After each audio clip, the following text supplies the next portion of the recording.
নমস্কার, অসীমার ফ্যামিলিতে আপনাদের স্বাগত জানাই। এই যে দেখুন বড়ির পর্ব চলছে আজকে আরও বেশি, কারণ দিদি বাড়িতে আজকে রান্না বান্না নেই। আগের ভিডিওটা দেখিয়েছিলাম যে ওখানে মনসা পুজো উপলক্ষে আনাজ টানাজ কাটাকাটি হচ্ছে, যে ওখানেই মানে আজকে ইয়ে হবে, ভোগ খাওয়াবে। তো প্রচুর মানুষ মানে অ্যালাউন্স করে দিয়েছে, পুরো গ্রাম বা আশেপাশের গ্রামের লোকও আসবে। তারপরে সেই জন্য রান্না বান্না নেই বলে আমার দিদি অনেক ডাল ভিজিয়েছে। ডাল ভিজিয়ে এই যে বড়ি দেওয়া চলছে। সকালবেলা উঠে পড়েই মানে সবের আগে এই কাজ সবার চোখে পড়বে, কারণ সকাল সকাল রৌদ্রটা ভালো থাকে, যার কারণে দেয়। আর এই যে কালকেও আবার বড়ি দেবে বলে আমার দিদি যা এই যে ডাল করছে, মানে পাছড়িয়ে আবার ভিজাতে দেবে। আর এই যে আর একটা দিদি পাশের যা সম্পর্কে হয়, সেও আসছে বড়ি দিতে। মানে এক জায়গায় বসে সব গল্প করতে করতে বড়ি দিচ্ছে, এত সুন্দর লাগছে কি বলবো। সবাই গল্প গুজব করছে, খুব ভালো লাগছে। আর এই যে দেখুন আজকে ডিজাইন বড়িটাই বেশি, এমনি বড়ি মানে দেবে না। এরাও দিচ্ছে সব রৌদ্র, মানে রৌদ্র দেখে সব ডাল ভিজিয়ে সব বড়ি দেওয়া শুরু। মানে এর আগে আমি এইভাবে বড়ি দিতে কাউকে কোনো দিন দেখিনি বলতে, আমি তো প্রথমত এখানে থাকতাম না। আপনাদেরকে অনেকবার বলেছি যে অন্ধ্রপ্রদেশে থাকতাম, আর ওখানে তো এইসব জিনিসের কোনো চলই নেই। তারপরেও যদিও এলাম, কলকাতাতে থাকি, কলকাতাতেও এইসব জিনিসের খুব একটা চল নেই, যার কারণে দেখা যায় না। এই যে সবাই মিলে বসে গল্প করে করে বড়ি দেওয়া, এর আগে আমি কোনোদিন অনুভব করিনি। যাই হোক, বড়ি টড়ি দেওয়া হয়ে গেছে আমার মঞ্জি টঞ্জি দিয়ে। তারপরে এই যে একবারই যে নিমন্ত্রণ বলতে না, মানে ওই যে টিফিন খাওয়ার নিমন্ত্রণ। এটা অ্যাকচুয়ালি আমার দিদির যা, মানে আমার দিদি সম্পর্কেও হবে, আবার আমার শ্বশুর বাড়ির তরফ থেকে আমার পিসি শাশুড়ি হবে। তো ওদের বাড়িতে বললো যে আজকে টিফিনটা আমাদের বাড়িতে খাবি বলে, এই যে লুচি ঘুগনি মিষ্টি সব বানিয়েছে। মানে মিষ্টি বানায়নি, মিষ্টিটা কেনা। আর এই যে জিলেপি দিয়ে সব আমরা ওই বড়ি দিয়ে সব এখানে এসছি টিফিন করতে। টিফিন করে আবার ওইখানে যাব, আজকে তো রান্না নেই, ওখানে ওই মনসা পুজো উপলক্ষে যে ভোগ দিচ্ছে ওখানে খাওয়া দাওয়া হবে। তাই ওই 2 পিস লুচি খেয়ে আবার একটুখানি মুড়ি টুড়ি খেলাম। তারপরে যে চান টান করে আমরা সামনে, তাই একদম দিদি বাড়ির মানে মাঠের একদম সামনে বাড়ির, মানে 3-4টে জমিন পড়ে। তো সেই জন্য আমরা একটু লেট করেই বেরিয়েছি। প্রচুর লোক আসছে, খাবার খাচ্ছে, সঙ্গে করে নিয়ে যাচ্ছে, আমরা দেখছি বাড়ি থেকেই। কিন্তু বলে না সামনের লোক ট্রেন ফেল করে, সেরকম আমরা বলি এই যাব লেজিনেস। ওই বড়ি টড়ি দেওয়া হলো, তারপর টিফিন করা হলো, তারপরে সব চান টান, ঠান্ডা তো ভীষণ, তাই চান টান সেরে তারপরে এই যে বেরিয়েছি। আমার ছেলে তো কিছুতেই এলো না, ও লুচি টুচি খেয়েছে, ও কিছুতেই এলো না। ওকে জোর জার করে চান টান করিয়ে সোয়েটার টোয়েটার পরালাম, ও খুলে টুলে আবার দিদি বাড়িতেই বসে গেছে, বলছে আমার খিদে নেই, আমার পেট ভার। আর মেয়ে এখনও রেডি হচ্ছে বলতে আমার আরও আরও দিদিরা আসতে বাকি আছে। তো আমি রেডি হয়ে চলে এসেছি, আর অনেকেই চলে এসেছে, মানে অনেক বেলাও হয়ে গেছে।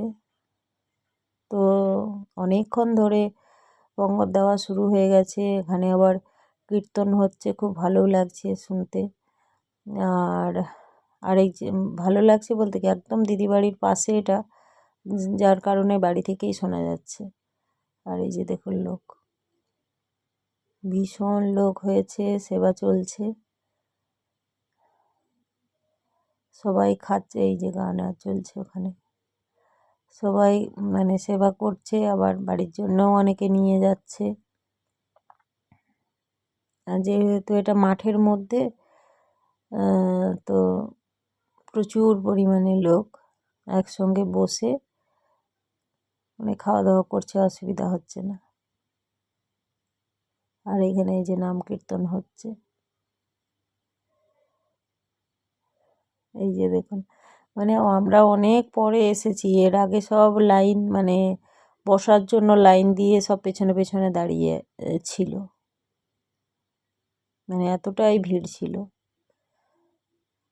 আর এই অনুষ্ঠানটা অনেক দিন ধরেই হচ্ছে, তো তো আশেপাশে গ্রামের লোকেরাও জানে। তারপর একদম রাস্তার ধারে, রোডের ওপর মানে ধারে, যার কারণে অনেক লোকজন, পথযাত্রীও অনেক দাঁড়িয়ে সেবা নিচ্ছে অনেকে।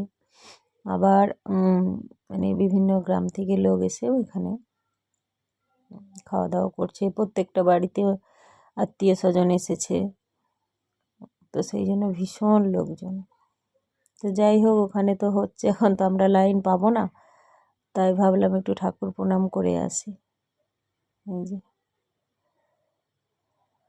মা মনসার তো ছিলই, আবার আজকে ওই গৌরাঙ্গ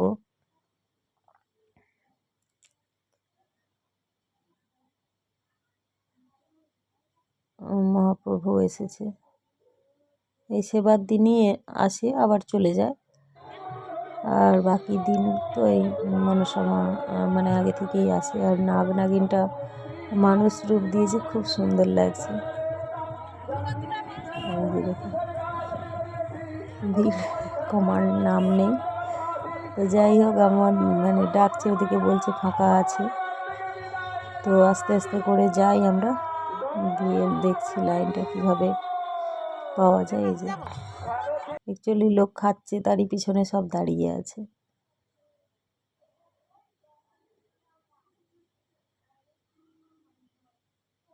যেসব পরিবেশন করছে, কত মেম্বার সব যুক্ত।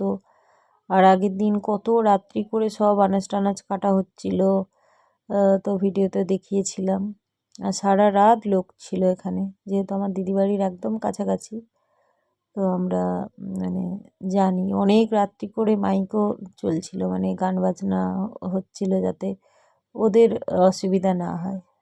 এই যে যা হোক, একটা জায়গা পেয়েছি কোনো রকম, কিন্তু আসন তো নেই, মাটির মধ্যেই বসতে হবে। তো ভাবলাম যে ঠাকুরের প্রসাদ, অসুবিধা নেই। তবে এখানকার মাটি খুব একটা ভালো নয়, এঁটেল মাটি, মানে পায়ের গায়ের মধ্যে ফুটে যাবে এরকম। তো যাই হোক, জুতোর মধ্যে বসে পড়েছি, আর কিছু করার নেই। কারণ আবার যদি না বসি, তাহলে আবার মানে নেক্সট বার পঙ্গত বসার জন্য ওয়েট করতে হবে।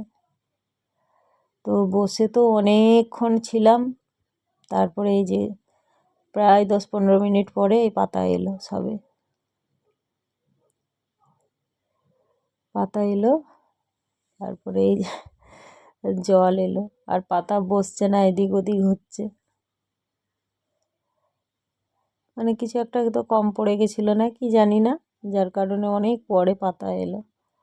আর এই যে ঠাকুরের প্রসাদ প্রথম, এই যে অন্ন দিয়ে দিয়েছে। আর মানে অ্যাকচুয়ালি গ্রামের দিকে তো সবাই আমাকে দেখছে যে কি করছে ফোন নিয়ে। আর এই যে ডাল, কলা ভাজি, আর কুমড়োর ঘ্যাঁট, আর এই যে আলু পটলের তরকারি। অ্যাকচুয়ালি আলু তো পড়েনি, শুধু দুটো পটল পড়েছিল আমার পাতে।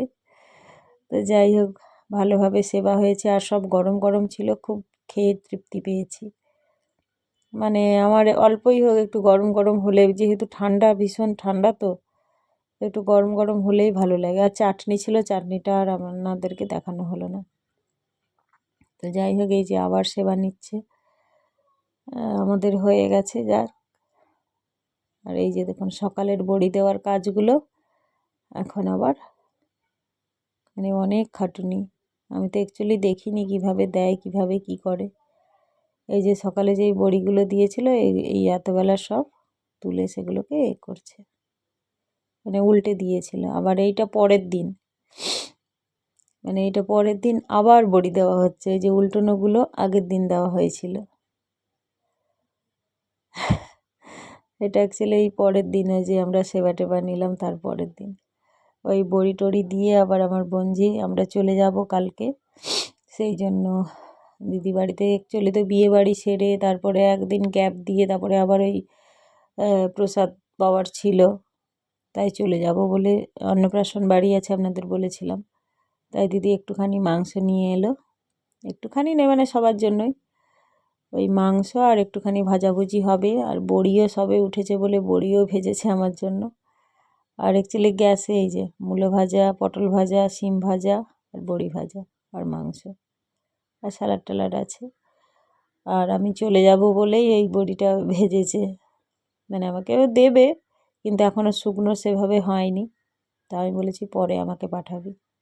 আর এই যে পাঁপড় ভাজা আর এই যে মাংস প্রায় হওয়ার মুখে। কষা টষা এইসবের সময় ছিলাম না উনুনে, মানে উনুনের রান্না খুব ভালো লাগে আমার খেতে। গ্যাসে তো আমরা সবসময়ই খাই, কিন্তু উনুনে যখনই রান্না হয় যে কোনো খাবারের টেস্টটা বদলে যায়। আর এই যে খাওয়ার চলছে, ছেলেকে খাওয়াবো, না খাওয়ালে ও নিজে হাতে খেতেও চায় না, আর একটু আধটু খেয়েই উঠে পড়ে, তাই ওকে ওই খাইয়ে দেবো। ছেলেকে খাইয়ে আমরা আবার খেতে বসেছি। যাই হোক, কয়েকদিন এলাম, মানে কোথা দিয়ে কেটে গেল বুঝতেই পারলাম না। তাই কালকে বাড়ি চলে যেতে, বাড়ি বলতে শ্বশুর বাড়ি যাব, ওখানে অন্নপ্রাশন বাড়ি আছে, তো ওখানেও আপনাদের সঙ্গে শেয়ার করব কিভাবে কাটালাম অন্নপ্রাশন বাড়ি। আর এই যে দেখুন ওই দিদি কয়েকটা বড়ি দিল, আর এই যে ডাল বলছি, রাত্রে ওই মাংসের তরকারি ছিল, তাই দিদি বলল যে ঠান্ডায় ভাত আর করবো না, তাই রুটি বা পরোটা করে নেবো। আমি বললাম খুব ভালো, কারণ আমরা রুটি পরোটা বা শুকনো খাবারই বেশি ভালোবাসি। যে তাই পরোটা হয়েছে, তাই আমার মেয়ে বললো আমি রুটি আটা মাখাবো, বলে ও আটা মাখালো, পেরেছে কিন্তু একটু একটু শক্ত হয়ে গেছে।